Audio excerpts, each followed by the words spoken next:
formación, conversatorios. Durante la pandemia tuvimos como una pausa como la mayoría de, de movimientos, organizaciones colectivas.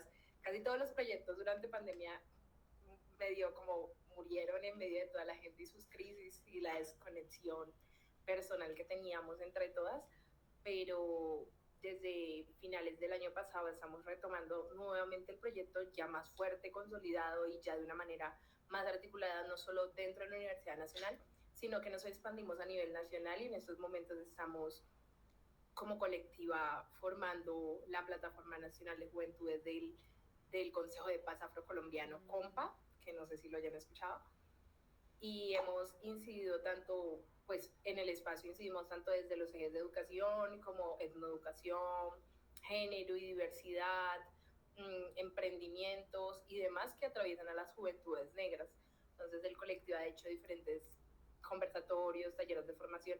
Internamente, constantemente hacemos talleres de formación como de nuestras etnicidades, cosas que no nos enseñan en la academia, como es la interseccionalidad, como es el endorracismo, el afrocentrismo, temáticas que la academia no nos ofrece, pero como población afro que estábamos entrando en una academia, veíamos la necesidad de conocer y saber para empoderarnos y poder luchar por nuestros territorios.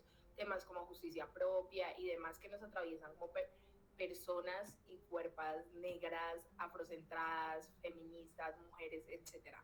O sea, es un espacio totalmente abierto y diverso a que la población negra afrocolombiana, raizal y palenquera de la universidad se integre para conocer no solo para abrir su perspectiva no solo de entrar a la universidad y conozco la academia, sino que también reconozco y sé que mi comunidad ha hecho acciones o ha incursionado también dentro de la academia, o sea que la gente negra también se encuentra dentro de la academia, y es cosas que mucha gente no sabe y no visualiza. Entonces, mayoritariamente, nuestro objetivo como colectiva es demostrar o visibilizar esos aportes que ha hecho la academia, que han hecho los académicos negros, afrocolombianos, raizales y palenqueros dentro del entorno académico, o sea, que no solo escribimos sobre el racismo, historia de esclavitud y demás, sino que también hay gente negra escribiendo sobre ciencia, química, física, biología, etcétera, sobre todas las temáticas. Entonces, ha sido algo que ha tenido sus decaídas como proceso, pero hemos intentado mantener el proceso de forma lineal desde el 2016 hasta ahora el 2022. Ha sido difícil, pero constantemente entre diálogos con la universidad, la Facultad de Humanas, que es la que más nos apoya, sobre todo la profe Laura, que también nos apoya resto, no sé si sepan quién es la de antropología, Laura de la Rosa. Ella tiene también, es directora, él es, bueno, aquí por lo menos la profe Laura nos ha acompañado mucho y nos apoya mucho en el camino, entonces todas esas cosas han hecho que como colectiva, como que podamos sostenernos y seguir en esta trayectoria. Entonces, eso es como lo que les quería presentar a grandes rasgos. Muchísimo. Ay, ¿ibas a decir algo más? Perdón. No, dale, pregúntame, Mariana. No, iba a decir que pues muchas gracias por estar aquí. Qué bueno como compartir este espacio conjuntamente. Y ya pues iba a proponer que comenzáramos como el círculo, pero entonces si tú quieres decir algo más, qué pena, o sea, dale con toda la confianza del mundo y No, tranquila, Mariana, pues empecemos así, abrimos paso al espacio. listo, dale.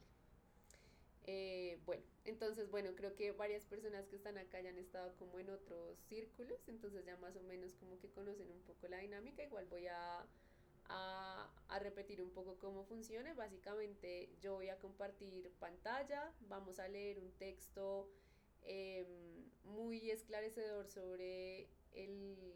Hola Andrés Felipe, sobre el racismo y el antirracismo y la diversidad de antirracismos y racismos que hay, que es creo que una discusión muy interesante para pensarse y más que todo hoy en día, por lo menos en Colombia, el panorama político, digamos, siento que lo requiere también.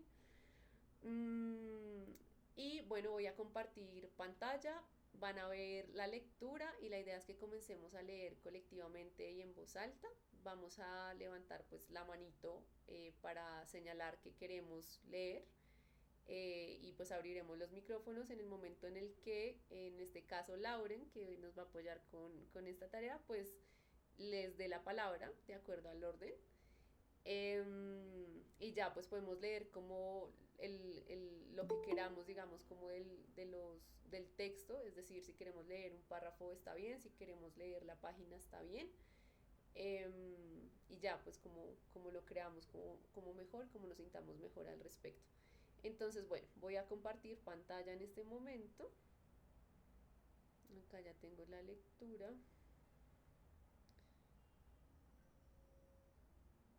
Y pues ya les animo como a que levantemos la manito de una vez. Con eso pues podemos hacer la lectura como en conjunto. Si no hay manitos levantadas, pues puedo comenzar yo sin ningún problema. O Lauren, si quieres comenzar también, está perfecto. Me cuentan si ya están viendo mi pantalla. Sí, ya María. Muchas gracias. Listo.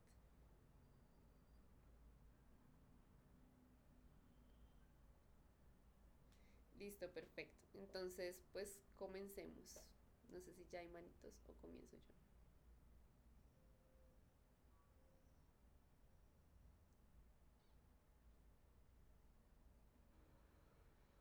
Comienza tú, Mariana. Listo. Yo. Bueno, entonces, dice así. La metáfora del color, un signo que comunica y genera sensaciones en relación con la diferencia, es una invitación a hablar, en primer lugar, de la diversidad y heterogeneidad del racismo y del antirracismo local, de sus tensiones, ambigüedades y contradicciones en sociedades pigmentocráticas, como pueden ser la colombiana y brasileña. En segundo lugar, es una imagen que nos permite poner en perspectiva nuestros distintos lugares de enunciación. En mi caso, referirme a los colores del antirracismo desde mi experiencia situada de mujer colombiana, feminista afro-latinoamericana, me supone hablar de tres cosas.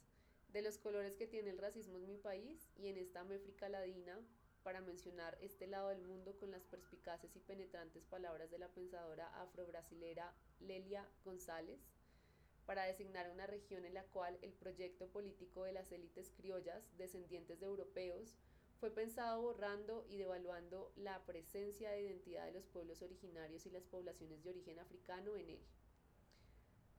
Del giro antirracista en la región, es decir, de este cambio que se ha producido en la forma en que hoy se presta atención al racismo en el ámbito público y de sus efectos en el panorama del trabajo antirracista. Y 3, de mi lugar de enunciación y posicionalidad frente a los temas del racismo y el antirracismo a partir de 3 experiencias investigativas. Los colores del racismo en América Latina. Interrelación entre racismo, racialización, raza y colonialidad del poder. Desde el periodo colonial, las desigualdades sociales han tenido en lo que hoy llamamos América Latina una dimensión racial. Para el sociólogo peruano Aníbal Quijano, la raza es el artefacto más importante de la conquista y colonización, el que permitió convertir en otros a los vencidos en la guerra de la conquista. A esto se les atribuyó una naturaleza otra, indeleble en el cuerpo. Esta alteridad impuesta posibilitó la expropiación de sus productos y saberes, cuyo plusvalor nunca fue reconocido o remunerado. La permanencia de este patrón de poder, cuya piedra angular es la imposición de una clasificación racial étnica a la población, que Quijano denominó colonialidad, puede leerse en la persistencia del valor del capital racial de la blanquitud.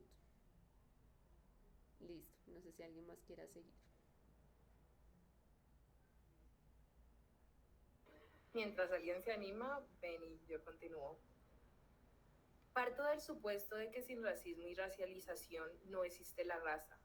Dicho de otra manera, el concepto de raza deriva del racismo y no al revés. En el racismo alude a la ideología y prácticas que vinculan discursivamente cuerpos, comportamientos y herencias bioculturales para justificar, producir y reproducir relaciones de desigualdad que se traducen en privilegios, beneficios, poder y seguridad que les corresponden a esos procesos. Su discurso en sí mismo, cambiante y y remite siempre a configuraciones históricas, específicas de dominación social, profundamente arraigadas en contextos políticos, económicos y culturales variables. Por último, es importante considerar que las jerarquías raciales han sido definidas a partir de criterios múltiples que pueden ser fenotípicos, culturales, religiosos o lingüísticos, pero al mismo tiempo que en los ordenamientos raciales modernos la blanquitud o blanquidad es el referente universal, que sirve de punto cero y absoluta positividad, y el rastreo a partir del cual se evalúan y clasifican las otredades de Occidente. A estos procesos de jerarquización, atribución de significado racial y producción de categorías que generan alteridad y minorización lo denominamos racialización. Racismo individual, racismo institucional, sistemático o estructural. Es importante distinguir entre el racismo individual y el racismo institucional. El primero se refiere a actos de estigmatización que degradan y vulneran el valor de cierta clase de personas racializadas, ya sea mediante insultos, agresiones, amenazas, pero también bromas, estereotipos negativos, actos negligentes, etc. Igualmente, alude a actos de discriminación que pueden realizarse intencionalmente o no, y aplican un tratamiento a la vez diferente y desigual hacia un grupo, y por ende a los individuos que lo componen, en función de rasgos socialmente construidos como diferencias negativas. El segundo tipo de racismo, el institucional, actúa a través de las fuerzas establecidas y respetadas en la sociedad, como son las instituciones educativas, económicas, sanitarias, culturales, etc. Su efecto en América Latina ha sido que las personas indígenas y afrodescendientes tienen mayores tasas de mortalidad infantil, de necesidades básicas insatisfechas, peores condiciones de vida y menor acceso a la educación y a la salud. ¿Alguien más quiere continuar? Dale, Andrés Felipe, y luego Luna. Vamos después de y a la salud, ¿cierto? Punto. El racismo. Sí. El racismo institucional funciona a través de organizaciones concretas, pero también a través de estructuras sociales que se desarrollan más allá de los límites de las instituciones particulares. Al hablar de racismo estructural, más que de racismo institucional, podemos entender mejor cómo se ha perpetuado históricamente a través de distintas prácticas racializadas el poder del grupo social construido como blanco, desfavoreciendo sistemáticamente a los grupos no blancos. Ahora bien, la diferencia entre el racismo individual directo y el institucional sistémico o estructural no es fácil de discernir si tenemos en cuenta que la agencia y la estructura son interdependientes. El modelamiento del comportamiento humano se constituyen mutuamente. Así, la vieja y conocida costumbre en América Latina de los agentes policiales de detención en la vía pública para averiguación de antecedentes puede operar a través de la identificación hecha por agentes individuales que se dirigen preferentemente a cierta categoría de personas, como sucede en Brasil con los hombres negros, jóvenes y residentes de favelas, pero también puede vincularse a una cultura policial y a una cultura brasilera hegemónica más extensa, que percibe a los hombres negros, jóvenes y residentes en favelas como amenazantes y más propensos a ser criminales. Listo, no sé, creo que seguía Luna que levantó la mano. Listo. El racismo en América Latina. En América Latina, el mestizaje ha sido una de las ficciones fundacionales de sus identidades nacionales. Mientras en algunos países el nacionalismo adoptó la forma de la idealización del mestizaje y la afirmación de la ideología democrática general de que todos éramos mestizos, en otros prevaleció la ideología discriminatoria que asoció la consolidación nacional con el proceso de blanqueamiento. Esta ideología racial, que realza el mestizaje, afirmando que la diversidad de la nación se enraiza en un largo proceso de mezcla, ha permitido que se concluya que sí, a fin de cuentas, todos somos mestizos. No podemos ser sino Ha permitido que se concluya que sí, a fin de cuentas, todos somos mestizos, no podemos ser sino sociedades democráticas en términos raciales. La ideología del mestizaje tuvo gran influencia hasta finales del siglo XX, cuando se reconoció constitucionalmente en la mayoría de los países de la región su carácter multicultural y pluriétnico. Así, la ideología del mestizaje se ha complementado con la ideología multiculturalista y ambas conviven con claras jerarquías raciales y formas de racismo. Esta convivencia es la que explica que, aunque a veces se reconozca la existencia del racismo, sea tan difícil verlo y aceptar su presencia entre nosotros. Estas poderosas narrativas de la construcción nacional, que describen a las sociedades como fundamentalmente mestizas, han obstaculizado el reconocimiento del racismo y han sometido a quienes señalan su presencia a una deslegitimación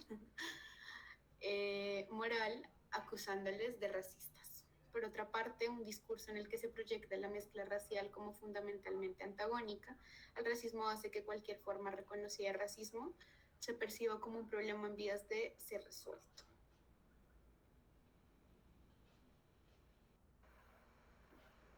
Continúa, Paola. Vale. En América Latina, el racismo no se percibe de la misma manera que en los Estados Unidos, porque no se refiere a fronteras fijas entre grupos raciales ni a marcas ancestrales detectadas por el sistema institucional de la gota de sangre. En América Latina, el racismo se ejerce en relación con la apariencia, los rasgos físicos del individuo, la fisonomía, los gestos, el acento. La raza es leída por las marcas que dejan los cuerpos y no en función de la genealogía y el origen como en Estados Unidos. En América Latina, la racialización es transversal a las fronteras de clase e incorpora las diferencias socioeconómicas mediante un ordenamiento pigmentocrático. El racismo latinoamericano está ligado al clasismo porque las clases tienen colores de piel distintos, en el sentido de que como tendencia general las personas y familias con mayores capitales social, cultural, escolar, económico, simbólico, etc., son de tez más clara e inversamente las de menores capitales son de tez más oscura. Por otra parte, en Colombia cada región produjo su propia forma de crear alteridades y mencionar las especificidades de las culturas regionales ha sido una manera de hablar de raza, sin nombrarla, ya que las regiones, por razones históricas, fueron construidas a partir de relaciones sociales de raza.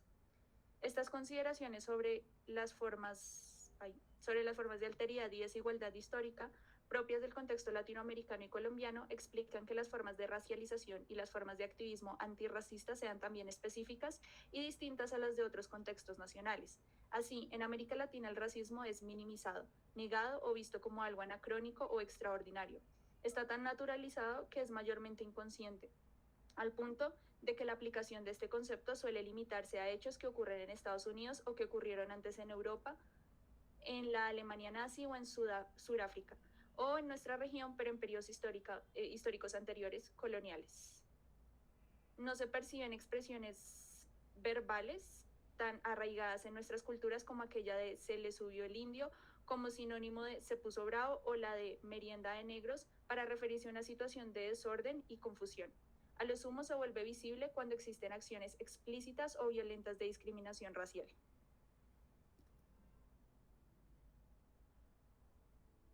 Jennifer y luego Joyce. Joy. Hola. En América Latina circulan actualmente discursos sobre el racismo a la inversa, y las víctimas del racismo son señaladas como racistas por enfatizar demasiado los temas raciales.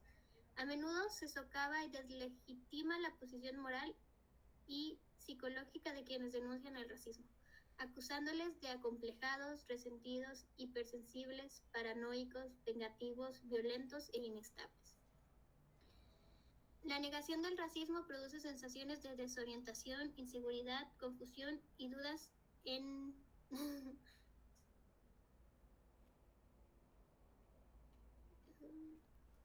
Aquí está, las víctimas.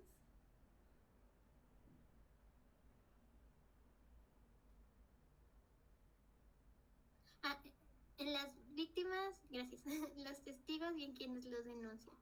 Además, se percibe que la lucha contra el racismo es una agenda política distractora, anglocéntrica y divisora de las luchas de clase y de género. En este contexto, la vivencia del racismo debe ser demostrada ante la presunción de ser un invento, una exageración o el producto de una distorsión subjetiva. A menudo el término racismo, racial, raza Es evitado por su carga histórica y es reemplazado por vocablos relacionados con categorías étnicas o referidas a la diversidad cultural. Cuando se admite, el racismo es generalmente examinado como una ideología que promueve actos individuales asociados a la injuria, el rechazo y la humillación, pero pocas veces se percibe o se denuncia su dimensión estructural. Por otra parte, se asume que los pueblos indígenas sufren menos racismo que las poblaciones negras y que la discriminación racial afecta mayormente a las poblaciones afrodescendientes. Si quieres, sigues tú, Joyce. Esto reduce la posibilidad de crear alianzas y de encontrar los elementos comunes en sus procesos de exclusión racial.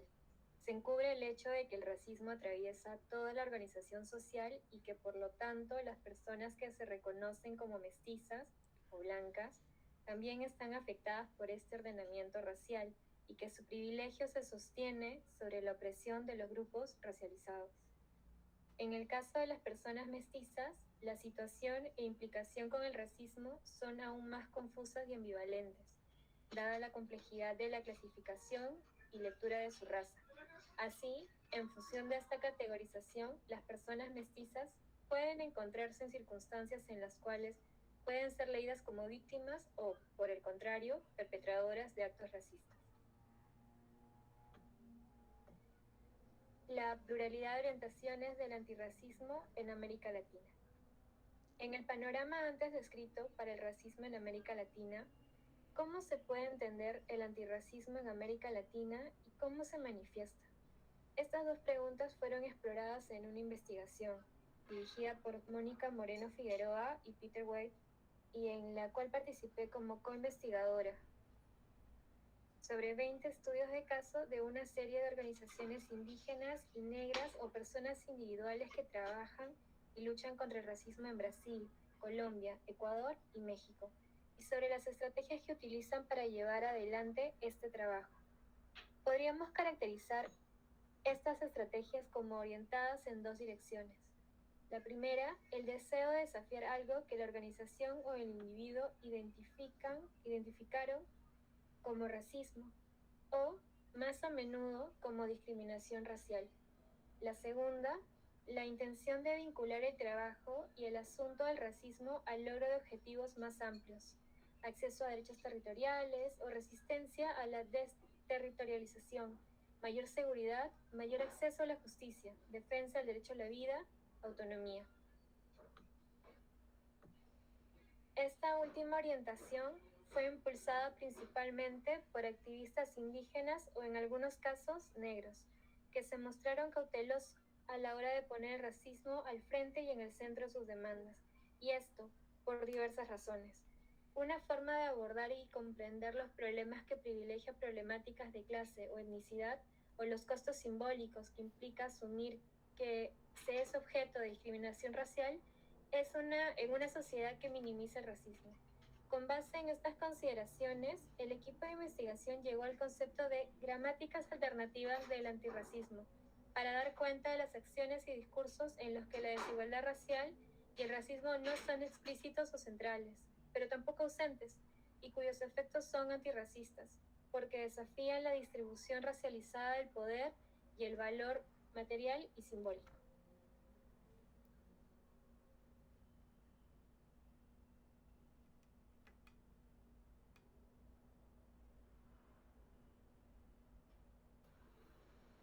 Otra persona que quiera continuar con la lectura.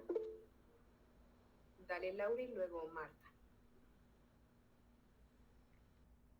Ciertas organizaciones indígenas señalaron, por ejemplo, que la raza era un concepto anticuado o que el racismo era un problema de color de piel y por tanto más relevante para las personas negras que para ellos, especialmente porque quienes lo plantearon tenían una apariencia no muy diferente a de las personas mestizas o blancas. No obstante, en las entrevistas se mostraron conscientes en mayor o menor grado de las relaciones existentes entre injusticia,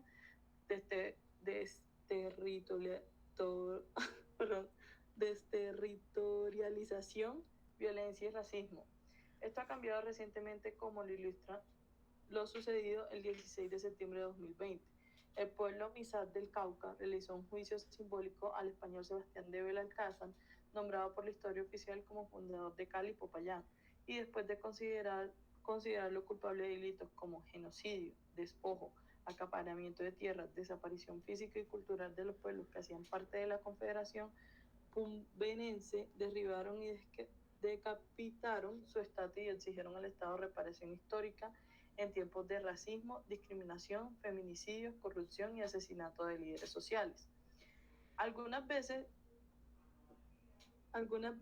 las mencionadas alusivas a la clase evocaron al mismo tiempo la diferencia racial, ya sea como una presencia fantasmal o visceral, como una presencia fantasmal que pone en primer plano la historia, pero no como una acumulación de experiencias anteriores, sino como las huellas que quedan cuando se intentan borrarlas, o como una presencia visceral que ante un evento que se percibe como racista, despierta emociones que vinculan la falta de riqueza, poder y prestigio a la condición racializada. Otras veces encontramos situaciones como las que viven las madres brasileras de víctimas de la brutalidad policial que reclaman explicaciones, justicia y reparación de parte del Estado e involucran simultáneamente racismo, clasismo y el sexismo sin necesariamente nombrarlo. Así, cuando las madres de la red contra la violencia en Río de Janeiro afirman que han superado el miedo a las élites y a las fuerzas represivas porque luchan como madres y con el útero, su sentimiento de sufrir injusticia y desigualdad derivan de sus claras percepciones de su vulnerabilidad y la de sus hijos frente a la violencia policial por ser personas y mujeres negras y pobres. Dicho de otra manera, numerosas situaciones como las reportadas nos muestran que en América Latina la clase y el género son modalidades a través de las cuales se vive la raza. Bueno, no sé si haya alguien más para leer, pero creo que podríamos como dejar ahí en la lectura. O si Sí, alguien... estaba Marta esperando también. Ah, bueno, si quieres, dale Marta como la última parte y ya podemos cerrar para discutir un poquito. Listo. Giro hacia el antirracismo. El giro multicultural oficial abrió espacios en América Latina para nombrar y reconocer la diversidad cultural y los derechos de las poblaciones indígenas y en menor medida negras. Sin embargo, prestó menor atención a las cuestiones de racismo y desigualdad racial, excepto en Brasil. Las organizaciones indígenas plantearon sus demandas en términos de derechos étnicos a la tierra, a la etnoeducación y a la autonomía política y legal. Ay, discúlpeme, les pregunto, ¿ese sonido es mío? ¿Es de mi micrófono? Ah, ok. Los movimientos sociales negros, excepto en Brasil, perdón, las organizaciones indígenas plantearon sus demandas en términos de derechos étnicos a la tierra, la educación y la autonomía política y legal. Los movimientos sociales negros, que en las décadas pasadas habían denunciado el impacto del racismo, se focalizaron en la titulación de tierras y el reconocimiento cultural, abandonando las problemáticas laborales, educativas, de salud y vivienda de la población urbana, excepto nuevamente en Brasil. Sin embargo, desde hace aproximadamente 10 años ha habido un renovado interés público el restante de los países por el racismo, dando lugar a políticas y programas lideradas por el Estado, las ONG y las organizaciones sociales que empiezan a tener repercusiones en el trabajo antirracista. No sé si lo dejamos entonces hasta ahí. Listo, dale, está bien.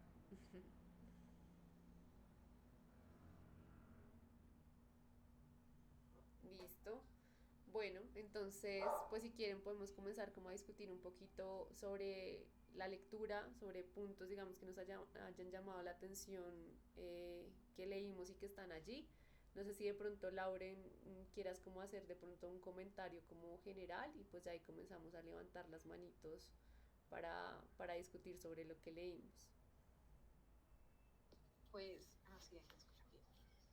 Pues Mariana, en sí, bueno, desde que me pasaste la lectura de Mara, que ya la había tenido el placer de leerla, Mara discute unos temas en ese texto que se han discutido en torno a la comunidad desde siempre, que es esa confusión del racismo estructural y el racismo individual, lo que es la ideología del mestizaje, la blanquitud o blanquidad, todas estas temáticas que constantemente la comunidad está discutiendo y que hoy en día están siendo foco, o sea, hoy está saliendo a la luz ese racismo estructural con esto de la coyuntura que está pasando con Francia Márquez y demás. No sé si hayan tenido la oportunidad de ver ciertos comentarios que han salido de las redes sociales y la gente, como dice Mar en ese texto, lo toma de comedia, mofa, comentarios suaves, pero en realidad tiene una carga estructural y dinámica de un racismo estructural, institucionalizado, interiorizado en la comunidad, que constantemente uno como población negra afrodescendiente, racial y palenquera le ha tocado aguantarse, solo que hoy en día están saliendo a la luz por las redes. Normalmente lo que es el blackface y los comentarios o los chistes son cosas de la cotidianidad, o sea, hasta el entorno universitario donde uno diría están los futuros profesionales académicos del país, a la gente negra le ha tocado aguantarse con eso. Y algo que como que no sé si no lo alcancé a leer o siento que se le escapa a Mara, es hablar sobre ese tema de cómo en ocasiones uno como miembro de la comunidad negra lo que hace es optar por dos cosas. La primera, que es la que yo siento que no la mencionó o que no la alcanzo a sustraer del texto, es ignorar las medidas o ignorar estas acciones y convivir con ellas, entonces tú también las normalizas y ya te parecen parte de tu cotidianidad. Entonces, contribuyes a que las personas minimicen esas acciones porque tú no incomodas en el espacio por hacer parte del espacio.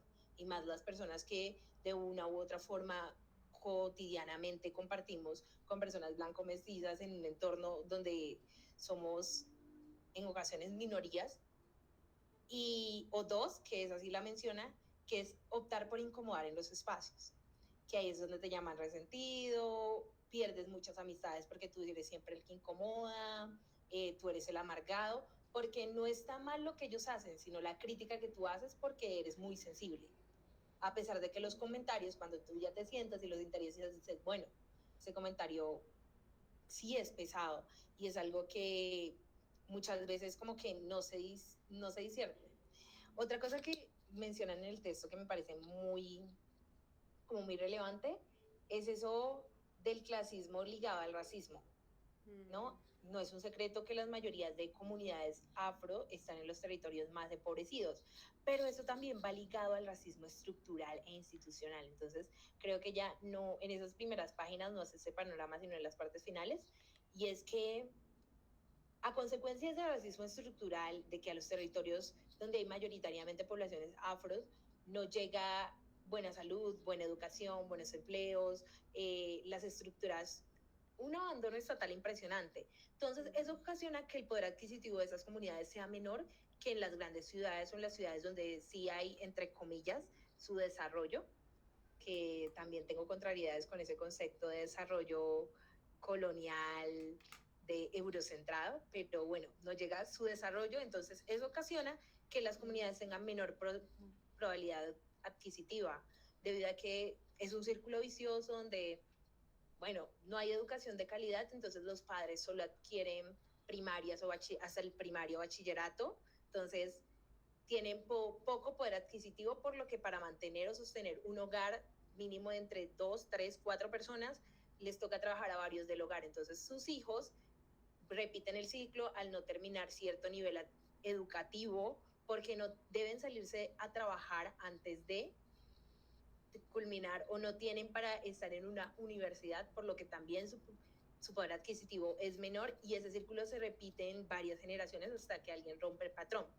Y hemos tendido a decir que ese rompimiento del patrón es que ahí es cuando surgen las alternativas de que hay el que es pobre porque quiere, porque tú puedes esforzarte y estudiar en una universidad pública, pero entre el sistema es que aquí somos excepciones. Quien rompe el patrón tiene que sacrificar otras cosas y detrás de él hay otras consecuencias que afectan a su núcleo familiar el hecho de que salga la persona a estudiar, porque ese aspecto de que la educación en los territorios sea deficiente, por no culpa de los docentes o estudiantes, sino culpa en ocasiones de lo que se les invierte a las universidades que hay en territorio, en la mayoría de ocasiones toca migrar de los territorios para poder eso, y sostenerse por fuera de los territorios es difícil. Entonces son cosas que replican ese patrón estructural y con acciones afirmativas minimizadas como, no sé, programas especiales o becas y demás, no suple a toda la comunidad. Rescatas a 3 o 4 de 120, 130, 280 estudiantes y luego con esa minoría, esa cantidad mínima de personas que rescataste, dices que es que se puede, pero ¿cómo se pudo? Entonces este texto es muy interesante porque plantea otras discusiones de trasfondo mayores que dan como para que nos quedemos hablando aquí horas, pero pues no se puede. Entonces, no sé qué otro comentario tengan por ahí el resto. Bueno, no sé si alguien más quiere como de pronto hacer una pregunta. Si quieren yo puedo lanzar pues me gustaría como preguntarte, Lauren, como un poco pensando como en términos de el proceso organizativo que vienen llevando en la colectiva. Y esto que menciona Mara en el texto, y es que dice como el antirracismo, ¿no? Presentado muchas veces como un algo que está dividiendo la lucha feminista, por ejemplo, o la lucha de la izquierda, por ejemplo, ¿no? Que es como una cosa que vuelve una y otra vez en la literatura también, pues, del feminismo negro, y que justamente, como que históricamente los colectivos lo que han hecho es como empezar a pensar, digamos, más como en términos interseccionales, y empezar a dejar de, sí, como de jerarquizar las opresiones, porque es como una cuestión de jerarquización de opresiones y como de suma, ¿no? Como de ver las opresiones como cosas que yo puedo ir cogiendo y voy sumando, y no como más bien unas dinámicas súper complejas que están todas entrelazadas y todas están como funcionando al tiempo, porque finalmente pues aparecen como marcas en los cuerpos. Y entonces, bueno, como que eso, digamos, a mí me parece que es una cosa clave que ha venido pasando ahorita como en la coyuntura también, ¿no? Como que Francia Márquez llega y pone un poco como este tema en términos de la política, el tema del racismo, que pues es como completamente importante, que no aparece, digamos, como en general en las discusiones de izquierda, desde mi punto de vista, como que son muy minoritarias acerca del racismo. Pero entonces sí, como volviendo un poco como a esta idea como de proceso organizativo ya dentro de la universidad, cómo han hecho como para discutir esta cuestión de mi lealtad de género o mi lealtad de identificación alrededor del género, y luego entonces también pues de la racialización y como de lo que me atraviesa en el cuerpo por mi tez oscura o por mi tez más clara, cómo ha sido como estas discusiones. Ese es un tema un poquito pesado. En alguna ocasión estuve en un conversatorio de la profe Ochi Curiel, que esperamos tenerle en otro conversatorio de la UNAL, pero por ahí les estaremos comentando, donde ella comentaba que estas nociones de lo que dicen que divide el movimiento más que todo, el movimiento de género y todo, no es tanto división, sino que como mujeres negras hay unas particularidades tanto históricas como actuales que hacen que en muchas ocasiones el movimiento feminista uno lo evalúa y dentro de la colectividad, de las colectividades, no está como esta noción de el antirracismo presente. O sea, asumimos que el feminismo de por sí ya es inclusivo y en ocasiones esas son problemáticas que transfieren, ¿no? Hay una frase muy pesada, un poquito pesada, que estuvo en un post de Afroféminas que decía: cada vez que una mujer blanca rompe el techo, una mujer negra, desplazada o del Islam, es a quien le toca limpiarla. Y es pesadito, pero en ocasiones es como replantearnos el cómo empieza esa idea del feminismo, ¿no? Como les digo, Ochi, una autora que les recomiendo súper, yo creo que a Mariana también les recomendé el resto de libros de Ochi para que tocáramos hoy. La profe Ochi plantea es que el feminismo, analicemos de dónde viene la teoría feminista, de dónde surgen esas nociones de feminismo en primer lugar, cómo nacen y quién lo predica y cómo se predica. La mayoría de feminismo que predican está centrado en una noción de la blanquitud, ¿no? Mujeres que no han podido votar, que no han podido trabajar, nace de esa forma, ¿no? Luchando por romper esos paradigmas.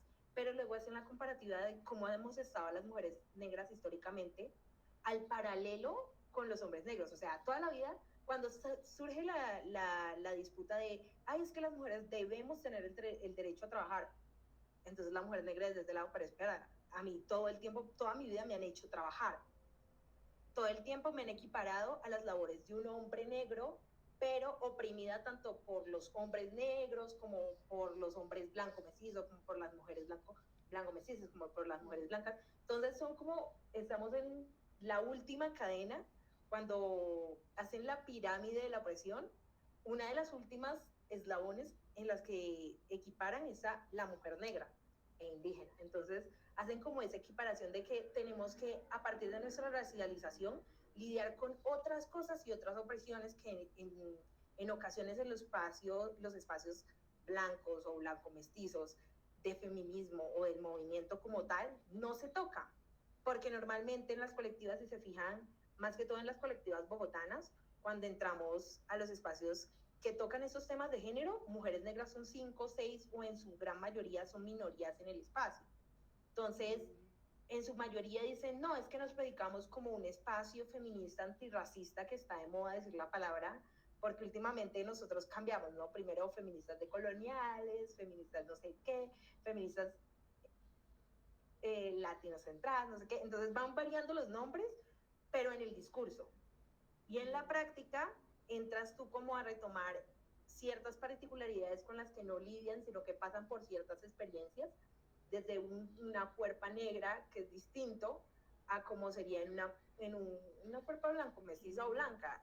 Entonces, que no se tienen en cuenta en esos entornos, y por eso es que a veces como esa necesidad de la, no división, sino de, es que necesito que mi lucha sea escuchada desde mi voz, porque esa es la otra, que se apropian de las banderas y al final se transgiversan los discursos, porque ya no lo cuentas desde su experiencia, sino desde tus oídos, desde lo que escuchas, desde esas alternativas, y el discurso cambia totalmente. Entonces, en ocasiones como que sí está la necesidad de ese como foco o enfoque, que he escuchado mucho como que la gente dice divide, y yo digo, no, no es que divida, es que es necesario, porque hay ciertas particularidades que cuando unificamos se pierden en ese entorno.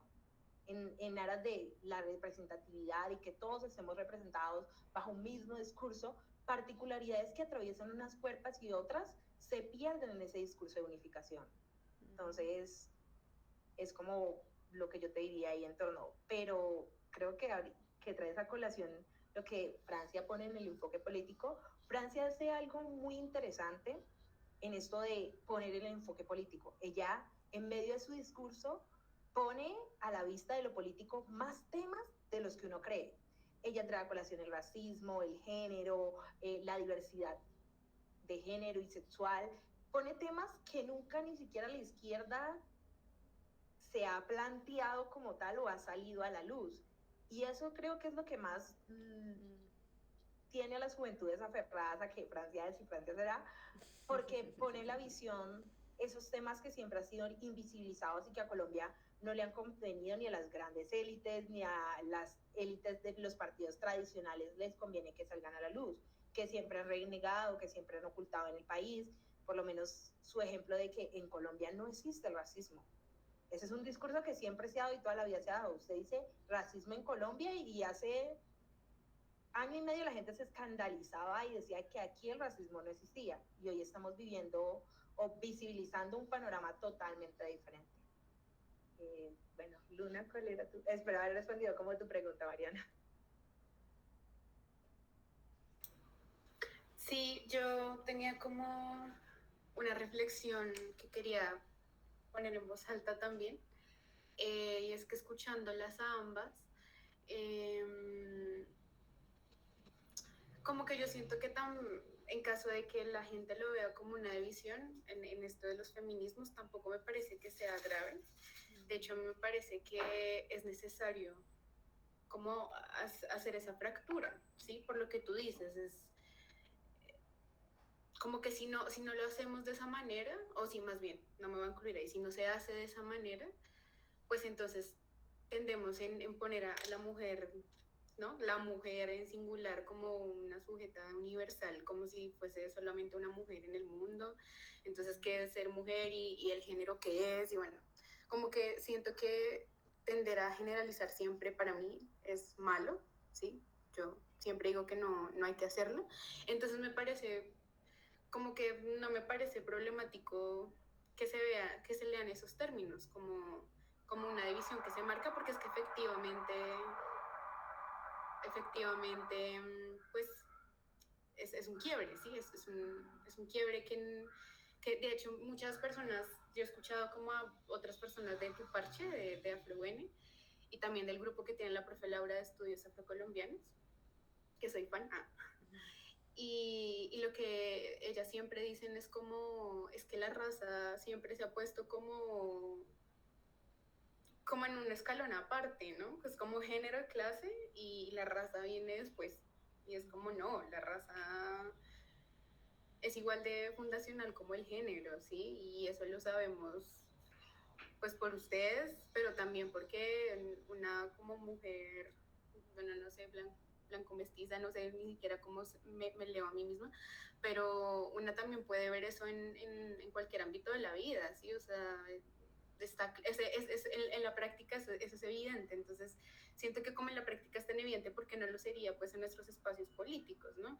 Yo pues como que tengo ahí como parches en los que estoy y siempre hablamos de eso, en que si es necesario quebrarnos a nosotras mismas, ¿sí? Como tumbarnos todas al piso y a partir de ahí construir, porque si no, de otra manera, pues va a ser un discurso superfluo que pasa rápido y eso, como la ola, como esto de que siempre se habla en los feminismos como en las olas. Sí, va a terminar siendo eso si no hacemos que nos rompa como movimiento y todo lo que eso implica. Yo siento que romper no está mal, sino todo lo contrario.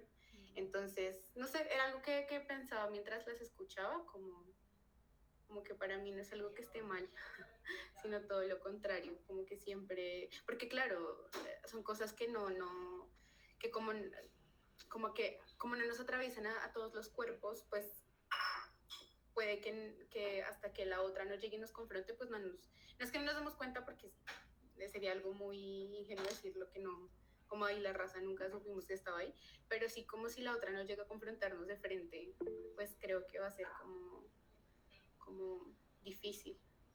Romper hasta qué límite, yo creo, bueno, eso ya es muy personal, como yo creo que romper hasta que, pues hasta que, no sé, hasta que en serio sea un trabajo transversal, romper hasta que podamos volver a construir, porque si construimos sobre lo que ya está, que es blanco, que es de clase alta, tal, pues no sé, yo sigo como romper hasta que se pueda volver a construir algo distinto.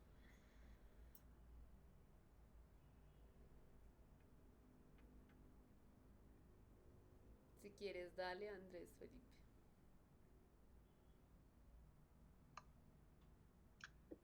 ¿Me escuchan? Pues sí, no, miren que estoy muy de acuerdo con lo que decía Luna. Parece que es cierto, además que como que esas acciones como que son tan transgresoras que realmente son súper importantes. Y si es verdad, pues yo como que sí concuerdo mucho en que sí hay que romperse, porque es que, pues no sé, analizaba un poco lo que decía Mara en el texto y que sí me pareció muy interesante, era, por ejemplo, que como que transformadas esas epistemologías en las que nos movemos siempre, tipo, ejemplo, del género nace el sexismo, de tal cosa, o sea, de esta categoría nace esto, pero entonces ella dice, no, o sea, como vemos la raza, que de la raza surge el racismo, no, ella no lo considero así, eso fue lo primerito que leímos. Y a mí eso me entró muchísimo porque yo decía, como que interesante entenderlo de esa forma. Entonces, como que también me entró como a cuestionar muchas cosas y después cuando entraba a pensar como que no es como nosotros vemos de como el acto aquí como una cosa individual y lo otro lo estructural y entonces como que esos son otros como cositas así alejaditas, también pues seguramente tiene que ver como entre todo en general termina representándose como que unas formas diferentes que yo no me había percatado antes y al final siento que es muy interesante porque también son como otras formas de entender estas formas de luchar y estas formas en las que reivindicamos. Por eso también está de acuerdo con lo que decía Luna, de que pues literalmente o sea, como que nos rompemos, nos quebramos y de ahí también podemos empezar como a abordarnos de otras formas, como a tejernos otra vez, pero porque es lo mismo, o sea, porque realmente tendríamos que empezar a pensarnos que no es que de la raza sea el racismo, sino que esto es una cosa muy distinta. Y eso ya es una apuesta política que me parece extremadamente necesaria, importante y que llama muchísimo, o sea, que de verdad es muy, muy necesaria. Yo creo que también dentro de eso me parece como que también por eso, y a mí me encanta, digamos, muchas de las cosas que hace ahorita Francia Márquez, pero siento que es por lo mismo, porque además también ahí en el texto decían que pues ver como por ejemplo este racismo de Estados Unidos del que tanto se menciona, pero digamos cómo se ven los racismos latinoamericanos, porque ahí ponían como latinoamericanos y en una parte ponían como entre comillas latinoamericanos. Entonces, como que también para mí fue muy importante entender eso, porque de esa misma forma, en la forma en como que nos estructurábamos social y culturalmente, más porque ahorita que pues yo trabajo con patrimonio cultural, entonces sí como que entender lo mismo, como que realmente sí es como estos quiebres y estas luchas de lo que podríamos considerar como cultural, como diversidad cultural, es súper clave y es súper importante y necesario, sino de lo contrario, pues en este país vamos a seguir reproduciendo un montón de cosas que han sido violentísimas para los cuerpos, cuerpas, cuerpos, y que sí es cierto que al final lo que decía Lauren, o sea, si digamos, salía la idea de queremos que nos dejen trabajar, pero pues ella ya, digamos que tal persona ya venía trabajando desde del siglo del no sé qué, pues eso es supremamente complejo. Entonces, como que eso para mí sí fue muy importante porque siento que de verdad me reestructuró mis visiones y mis comprensiones frente a lo que podríamos entender para la lucha, como para el proseguir, como que esas ideas amplían más eso, entonces como que me gustó mucho. Y que deberíamos hacer esto como más, hay muchas más cosas, creo que ese texto es más largo, ¿cierto? Porque se veía que esa parte que seguía era como re chévere, y fue como hasta aquí. Y yo, no. Sí, sí, es un poquito más largo, realmente no mucho, ya quedan como unas 3 páginas, 4 páginas, pero sí es un poquito más largo. Pues ahí está en la biblioteca por si lo quieren leer, está colgado. Entonces, bueno, o sea, igual también, bueno, creo que es como un momento propicio para decir a propósito del comentario de Andrés de seguir como con estas discusiones que siento que son súper relevantes, que lo deberían haber sido durante mucho tiempo atrás, pero bueno, en estos momentos también se presenta como una coyuntura que lo hace relevante y, y pues a propósito, la semana que viene es la semana antirracista, entonces van a haber un montón de conferencias, va a estar una profe que se llama Moya, que es como super crack, hablando sobre la misoginia negra, por ejemplo, que es como un concepto que ella construye y que justamente a propósito de lo que estamos hablando, de la división y el romperse y como estos múltiples yo's de los que habla Audre Lorde, pues bueno, ya va a dar como una conferencia, entonces pues muy, muy, muy invitadas para que se inscriban y puedan participar. Le doy la palabra a Milena. Hola, buenas tardes.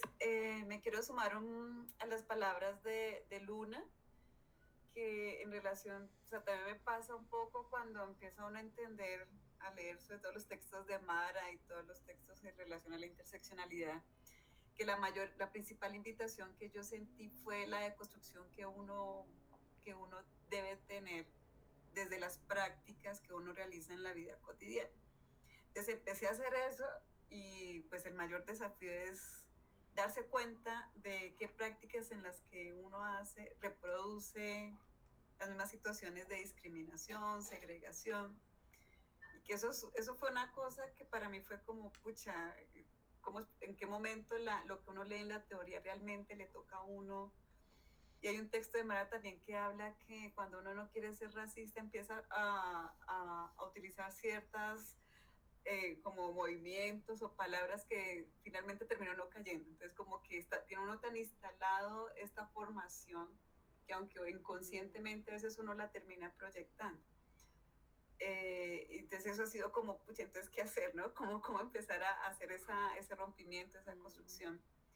Y en este sentido, pues yo quería preguntarle a Lauren, yo soy arquitecta y, digamos, las preguntas que me hago es como desde el espacio, que ha sido un poco difícil como aterrizar en materia de vivienda, por ejemplo, cómo desde el colectivo de pronto si han trabajado un poco o han visto un poco este tema, que hay una profesora que se llama, no recuerdo el nombre, el apellido es Mosquera, no sé si es Elizabeth, que ella habla pues de las dificultades que tienen las comunidades afro para acceder a vivienda, precisamente por este tema de racismo estructural.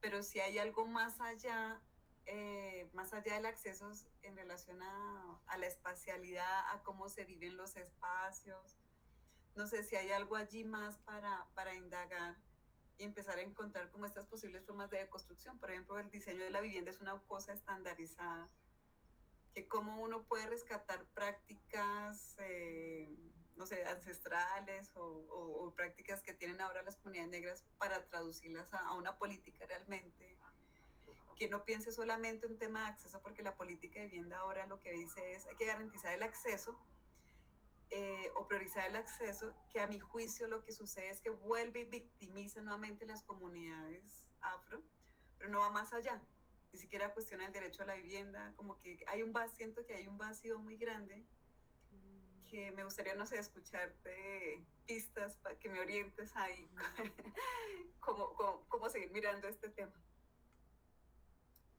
Pues ya que tú tocas el tema, mira que es súper interesante porque desde el colectivo, recién esta corte que estamos ahora como liderando, ya que los mayores se graduaron en su mayoría en el primer año de pandemia, vamos a entrar a evaluar o a hacer el primer conversatorio sobre la arquitectura de las casas y el porqué de la arquitectura de las casas en los territorios, más que todo de las casas palafíticas, que en ciertas consecuencias, en ciertos momentos, la gente cuando va a los territorios las ve y dice, uy, la gente cómo es capaz de vivir así, o sea, el agua pasa por debajo de sus casas, pero la realidad es que casi el 70% de la población que somos de zona rural vivimos en casas palafíticas, porque es la forma en la que las casas se deben construir para estar dentro del territorio, y más para los que vivimos cerca al mar o al océano, o sea, es como estamos ahí, a los ríos, es la necesidad de eso. Y aquí es donde se plantea la cuestión, eso tiene otras alternativas de trasfondo y se discute mucho, que es cuando entra el Estado a intervenir, que yo les decía, no sé si alcanzaron a escuchar mi frase de su noción de desarrollo colonial, cuando entra el Estado a intervenir y demás, lo que hacen es ubicar a la gente en zonas sólidas o continentales, y les dan una casa con energía, agua, no sé qué, en un territorio plano, donde el mar les queda a kilómetros. Y eso no solo interfiere en sus formas estructurales de cultura, la cultura tradicional y demás, sino que también en sus formas de vida. Una persona afro cuando vive cerca al mar, tanto sus formas de alimentación o de rebusque, las azoteas que tienen en las casas y demás, todo se sustenta a través de esa conexión marítima que tienes ahí en el patio de tu casa. O sea, tú te asomas y ves el mar ahí en el andén, sales al bar, está el mar ahí. Entonces, la pesca y demás, todas las formas de sostenibilidad, desde lo económico, desde lo alimenticio, desde lo cultural, gira en torno a esa ubicación estratégica que tienen las casas de la mayoría de las poblaciones del Pacífico. Y cuando el Estado en su derecho a vivienda o sus proyectos desplaza a las personas de ese territorio y las moviliza, ya sea para aprovechar estos terrenos de forma portuaria o para hacer demás, muelles, etcétera, o su vaga idea de reubicación, no solo les quita el espacio donde estaban ubicados ancestralmente y culturalmente, sino de que también los obliga a buscar otras dinámicas de alimentación, otras dinámicas de subsistencia, porque los ríos o el mar ya le quedan muy lejos para hacer pesca, les obliga a buscar otras formas y como el Estado solo resuelve con una casa, en muchas ocasiones es lo que desencadena el hecho de que las juventudes terminen en grupos ilícitos, la violencia, además de los territorios, porque ya la forma de subsistencia cotidiana no es tan fácil o o no es como se acostumbraba en el territorio, es como desplazar sus dinámicas, y es uno de esos discursos que hace Francia de su buen vivir, pero ese es un buen vivir en su territorio. O sea, ¿quién te ha dicho que para vivir bien o para sentirte bien necesitas un televisor de no sé cuántas pulgadas, una casa de material gigante de 8 pisos donde solo viven 3 personas? No, en los territorios hay sus formas de subsistencias culturales y ancestrales con los que la gente vive y ha vivido bien antes de que nos vinieran a decirnos que estaba mal vivir así, y que el capitalismo mismo nos mostrara que teníamos otras necesidades que en realidad nunca habíamos necesitado. Es como, no, en realidad no me acordaba que necesitaba esto, no sabía de esto. Entonces es como ese reubicación o esas dinámicas de, uy, vamos a moverte, vamos a cambiar la estructura o el espacio de tu territorio, te vamos a reubicar, tiene más allá o más consecuencias de las que la gente se plantea meramente. O sea, las comunidades van muy ligadas a su territorialidad, y es algo que en muchas ocasiones no se tienen en cuenta cuando entendemos como la dinámica de la arquitectura o de la ubicación geográfica en las que están las comunidades. Vale, dale, Aren. Vale. Hola, Lauren, me alegra verte por acá y escucharte. Interesante, me encanta. Buenas tardes a todos y todas. Bueno, no sé, estos temas obviamente sí limitarlos a un tiempo de 2 horas, 3 horas para dialogar es corto, porque hay mucho por dialogar y debatir. Bueno, quedo como con algunas dudas, o no sé, de pronto sin sabores en el hablar sobre el rompimiento, el romper.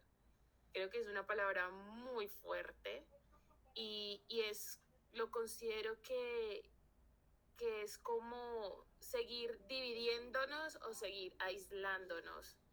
Como que son procesos que en algún momento nos unen, y hablemoslo desde del tema de las mujeres, que era lo que ustedes estaban ahorita dialogando. Sí, que hay que reconocer unas realidades que se vienen gestando de años de lucha desde las mujeres negras, ¿sí? Esto empieza desde de lo que he estado leyendo e indagando, las mujeres afroamericanas con los movimientos Black Panther y demás que se vienen gestando de allí. Chao, mi amor, qué pena. Pero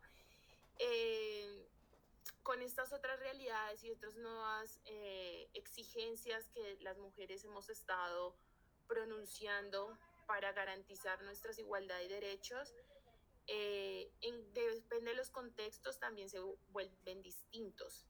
Va a haber un punto en donde nos vamos a transversalizar, pero eso no quiere decir que tengamos que estar divididas. Antes, al contrario, dividirnos o hablar de rompimiento es seguir generando estas estructuras de división, porque el Estado lo que le conviene es que estemos todos divididos. Entonces, allá peleen y allá hagan sus movimientos LGBTI, allá las mujeres que son violentadas por los hombres en su casa, allá las mujeres indígenas, allá las mujeres afro, y eso sigue generando problemas donde no vamos a lograr a entender, a generar una empatía, a ver que tenemos que unirnos, no dividirnos, y encontrarnos. Ahí por un lado. Entonces por eso creo que la palabra rompimiento para mí chocó un poco, pero respeto todos los aportes de cada uno, porque cada quien también habla desde su experiencia y desde su vida y desde su cuerpo, su historia y su memoria. Yo lo estoy hablando desde la que la habito, como mujer negra, afrocolombiana, afrodescendiente. Y ya hablando un poco de este tema de las formas de cómo se vive en el territorio y cómo se vive en la ciudad, también son bastante complejas. Podría empezar un poco hablando desde el plan de acciones afirmativas, con todo este tema de los espacios institucionales y líderes que representan a las comunidades en Bogotá, donde desde Secretaría de Hábitat, anteriormente hablemos desde 2011, con todo este tema del conflicto armado, lo que hacían era que a estas personas que se les vulneraba el derecho a la vida digna, había unos programas X y que esperando que en ciertos sectores donde se pudiera construir apartamentos o casas para garantizarle a estas personas víctimas del conflicto armado vivir allí. Obviamente la ciudad pues irrumpe o corta con las prácticas del territorio, pero pues en estos casos la idea era buscar que estas personas pudieran recomenzar sus vidas, ¿no? Esto era así, muy pocas personas pudieron acceder a estos beneficios, no se les cobraba nada y demás, pero poco a poco con el paso del tiempo, ya digamos en el 2013-2014, la Secretaría de Hábitat con Desarrollo Económico y otras instituciones que tienen que ver con esta forma, estos temas de territorio y demás, empiezan a decir, no, entonces ahora estas personas que vienen del conflicto armado tendrán que pagar una cuota donde tendrán que ahorrar por un año y tienen que después así adquirir su casa. Pero uno decía, ¿pero cómo?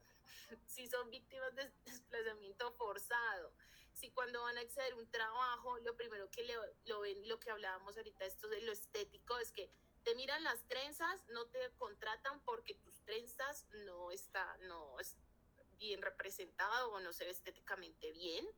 Si hablas chocuano, si hablas como la Atlántica, de acuerdo a la región donde vengas, creen que es que uno les está hablando golpeado, entonces se sienten agredidos. Y viene una cantidad de cosas de más allí que se le empiezan a negar y a vulnerar los derechos a las personas negras afrocolombianas. Entonces, este acceso a la vivienda y a las condiciones dignas se empieza a tener una cantidad de barreras en distintos espacios que incluso, me atrevo a decir, yo vivo en Ciudad Bolívar y hablamos de autoconstrucción. Si ustedes vienen a conocer la mayoría de las comunidades negras afrocolombianas, raizales y palenqueras aquí, viven en espacios de asentamiento, porque ya no hablamos de invasiones, sino asentamientos, con otras problemáticas, porque si estas personas llegan a asentarse aquí, viene la violencia policial, vienen las alcaldías locales a sacarlos, donde no les da una garantía de una reubicación, ¿sí? Y aparte de todo, las formas en cómo la gente llega aquí a la ciudad y cómo autoconstruyen sus casas, porque es que realmente son ellos los que buscan cómo organizar su casa, vienen siendo muy similares a cómo se construyen en el Pacífico y la mayoría son en madera. No son como anteriormente se construía, que era con paroy, con tejas, con algunas otras cosas ahí que ahorita no recuerdo, pero hay una similitud. Entonces me hace pensar que dentro de nuestras comunidades llegar aquí a la ciudad es intentar volver a comenzar con todo lo que traía dentro de su territorio. Y eso irrumpe, y eso acá como que está mal, como que ustedes no pueden ser iguales a como viven en su territorio, sino que se tienen que acondicionar o tienen que someterse a lo que ya hay aquí en la ciudad. Entonces, esto era un poco de lo que quería como comentar y aportar aquí en el espacio. Y nada, pues gracias, y estaré ahí pendiente de otras sesiones que me puedan invitar o pueda también conversar con ustedes. Gracias. Muchas gracias por todos sus aportes, por los comentarios, las reflexiones. Siento que siempre son espacios como súper nutritivos y pues que gracias también al colectivo AfroN por estar aquí. La verdad sí me parece espectacular todas las ideas de clubes de lectura que se puedan hacer. La biblioteca seguramente súper dispuesta para eso. Bueno, Lauren, entonces, ¿quieres decir algo más? Dale, te iba a dar la palabra, dale. Sí, yo les iba a hacer una invitación a eso del club de lectura por si como que quieren estar o articular, o también podríamos pensar en ese espacio articulado al otro, y es que hay una plataforma que se llama Kutusoma, de la cual algunos miembros de la colectiva también hacemos parte, que se dedica a la visibilización y lectura y perpetuación de la tradición oral de las personas afrodescendientes de negros raciales y palenqueras. O sea, la idea es que tenemos Instagram también y publicamos normalmente como sugerencias de textos y todo.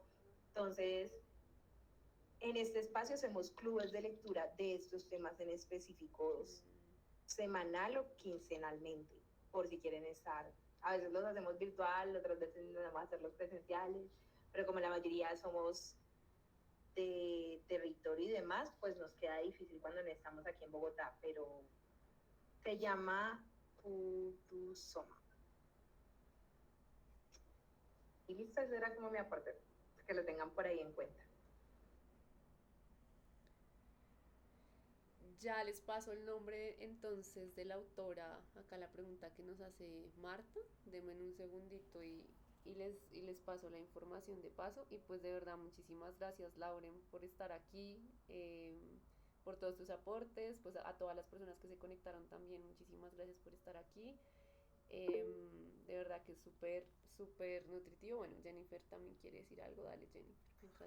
Yo solo quería preguntarle a Lauren, la autora, profesora que compartió, que no alcancé a escribir el nombre, si me lo podría compartir de nuevo, por fin. La profe Ochicuriel. Sí, sí, ella, pero no sé cómo escribirlo. Ya lo escribo por el chat. Gracias. Y de paso agradecerles por el espacio.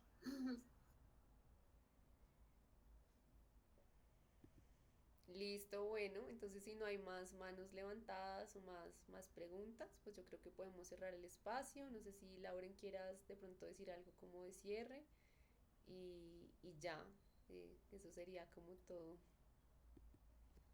No, pues agradecerle a Mariana por la invitación y por el espacio también, y no decir, sumarme a la iniciativa que propone Aren de estos espacios necesitan como otros espacios, entonces sería bueno como promover otros espacios similares a estos, ya sea quincenal o semanal o a través de articulaciones con otras colectivas, que hay diversas colectivas que tratan esos temas también, entonces sería increíble darse a la oportunidad de leer otras autoras negras también, demás.